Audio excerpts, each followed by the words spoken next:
Auzubillahiminash-shaytanir-rajeem. Bismillahir-rahmanir-rahim. Today our topic is figures of speech. We use figures of speech to add flavor and make our writing effective. On the one hand, it improves our creative writing, and on the other hand, when we read something, we are able to understand what we read better. Now look at these two sentences. Wow, you work like lightning. They are as slow as snails. What are these two sentences an example of? In the first sentence, the speed of work is compared with lightning with the help of the word like. And in the second sentence, the speed is compared with a snail using the word as. When we use as or like to compare two things, that is a simile. Comparison of two different things using like or as. You are as brave as a lion. Now let's look at these sentences. Mashallah, he is a shining star. The kitten was a snowball. Speech is silver, silence is golden. Now here also, one thing is compared with another thing. Mashallah, he is a shining star. It means that he is successful or he is a good student, and therefore he is considered as a shining star.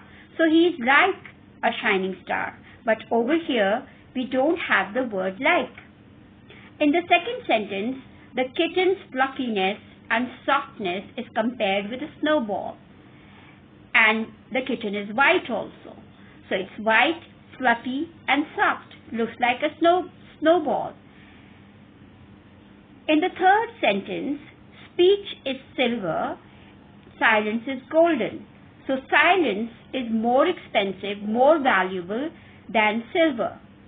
Again, the word like has not been used. These are examples of a metaphor. A metaphor is an implicit comparison without the use of like or as. Those were the sunniest days of my life. It's another example. Now let's look at these three sentences. He knows more than the sand in a desert. I will kill you if you touch my new pair of shoes. I'm so hungry I can eat a whale. In all of these three sentences, you can see that there is an exaggeration. How can a person know more than the grains of sand in a desert? That is not possible. And you will not definitely kill someone who will touch your pair of shoes. And even if you are extremely hungry, you will not be able to eat a whole whale. So in all of these three sentences, we have exaggeration. All of these three are an example of overstatement. Hyperbole is an overstatement or exaggeration. Her brain is the size of a pea. Now let's look at these three examples. Necessity is the mother of invention. Necessity knows no laws. I woke up to be welcomed by a promising morning. In these three examples, inanimate things have been given human properties. Necessity cannot be a mother of anything, but over here we say necessity is the mother of invention. And necessity cannot know laws or avoid laws. Necessity cannot do that because necessity is not a human being. Again, a morning cannot be promising. Only human beings promise and are promising. So these are examples of personification. When human qualities are attributed to inanimate or abstract things, we say that it is personification. Be careful with the knife. It might take a bite out of your hand. All the people were moving in the same direction. All the people were thinking about the same thing. And all the people were discussing the same topic. Over here you can see that the phrase all the people were is repeated 3 times in successive clauses. Let's look at the next example. Time is precious. Time is money. Time is life. Time is everything. Again, the words time is repeated in successive sentences. This is an example of anaphora. The repetition of the same word or phrase at the beginning of successive clauses or verses. Clauses are in prose and verses are in poems. The day began with light.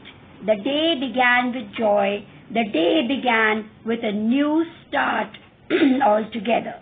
Again, you can see the day began with is repeated in 3 successive clauses. Let's look at this example. The glass vase fell to the floor with a crash. The sparrows perched on the branch chirped all day. Here we have 2 sound words, crash and chirped. These are examples of onomatopoeia, the use of words that imitate the sounds associated with the objects or actions they refer to. In the middle of the night, the clap of thunder went bang, frightening all of us amidst our reminiscing. The pitiless pins pricked her palms. Time teaches terrible lessons. Some senseless citizens spread rubbish senselessly. Here you can see that the initial consonant sound is repeated again and again. Per sound in the first sentence, ter sound in the second sentence, and sir sound in the third sentence. So this is an example of alliteration. Repeating the initial consonant sound. All the 6 sisters sat together under the scorching sun. Or you can say all the 6 sisters sat on the soft sofa. The pitiless pin pricked my finger. Order 4 bow ties and socks on line. Cut the purple circles carefully. Notice that the vowel sound is repeated in each of these sentences. Pitiless, E sound in pin, in pricked, it's repeated 4 times in these 3 words. Order 4 bow ties, socks, online. So all sound is repeated several times. In the last sentence, sound is repeated thrice. Cut, purple, circle. This is an example of assonance, the repetition of vowel sounds. The rustling of purple curtains is alarming. This is the reference. Jazakallah. See you next time. And I expect all of you to subscribe the channel and don't forget to press the bell button. Allah Hafiz.